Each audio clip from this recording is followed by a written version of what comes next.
Hi, I'm Brian, professional photographer and one of the judges at this year's Utah State Fair Photography Contest. After seeing what worked and what didn't, I have a few insights that can help you ribbon next time you enter a contest at the State Fair. These 3 tips will give you a serious edge, and I've saved my favorite tip for last, so make sure you stick around and subscribe. Tip number 3, technical skill. Straight horizons, sharp focus, and clean composition.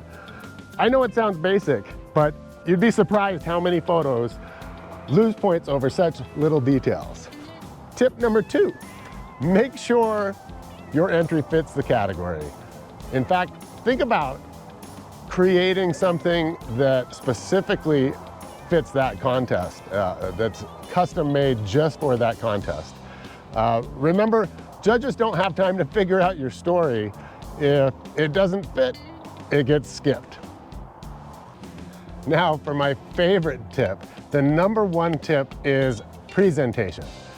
If your mount looks like it was cut with a butter knife or glued at midnight, you've already lost. A clean presentation shows you respect your work, and trust me, the judges notice. I saw firsthand a number of photos that were not only marked down, but some of them even got disqualified because the mount was so bad, we just couldn't have it represent the contest. So, number 1 tip, presentation.